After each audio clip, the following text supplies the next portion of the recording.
You just had the great idea of buying my electric pasta machine and you won't regret it. It is so simple to actually make pasta.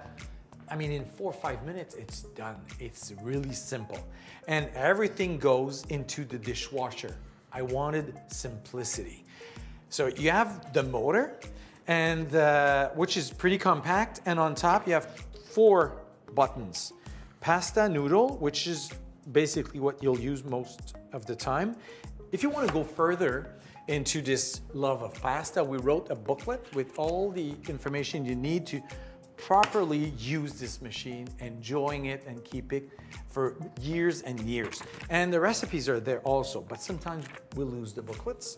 So we decided to write on the lid the more common pasta that I like to make and that you will enjoy. So the measurements are there. Now let's assemble the machine. So the bowl right there. Then you will add a blade to just make sure everything is mixed together. Insert the blade. Then there's an extruder, which is going to push the dough out the bowl and push it towards the disc you will pick, and that will make spaghetti, can make pasta like lasagna or even penne. I mean, everything is possible. Talking about lasagna, look at this. This is the disc to make lasagna. It's a half circle. Looks weird like that.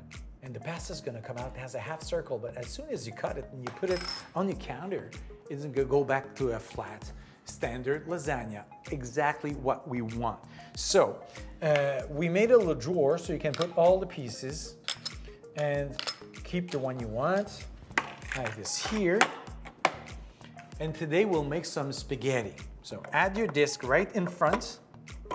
There's a ring, just to put it here. Make it safe and secure. And that's basically it. The lid is on top. And now, 4 things. The cups. A machine like this, mine or any other, needs precision. This is why I love to use my scale to really weigh any type of ingredients I want to add in the machine. If you don't have a scale, of course we thought of that and we created some cups. Cups that are very precise, but if you compact the flour, then you change the amount of flour in the recipe. Same thing with the liquids. It has to be precise. Otherwise, what can happen? If there's too much flour, it's going to be too dry and the pasta is going to be brittle. It's going to break apart. You don't want that. If there's a bit too much liquid, well, then the spaghetti is going to come out and stick to each other. Another bad thing. So be precise, and believe me, it's going to be perfection every single time. And 2 little tools here, very useful.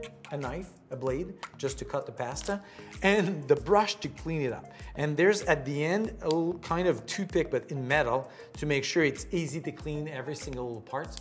But I'm telling you, except for the holes for the spaghetti, I mean, it almost cleans itself. I mean, it's almost alive. I love this machine. Let's make some pasta. Take your flour, well measured. Once again, this part is so important. Add the flour to the bowl.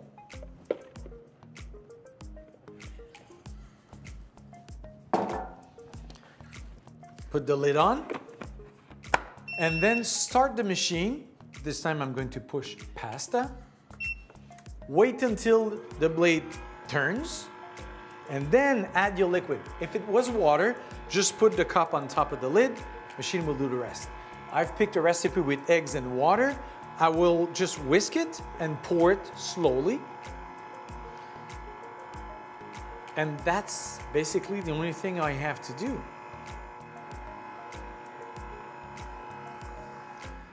That's all there is to do. The machine will do the rest. I'm ready with my knife as soon as the pasta comes out.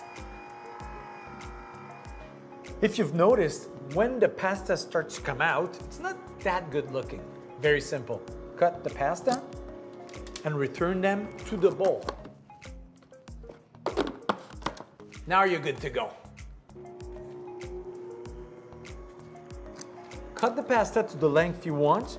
Toss them around in a bit of flour so they won't stick together. You see, making fresh homemade pasta is as simple as that with the Ricardo pasta machine.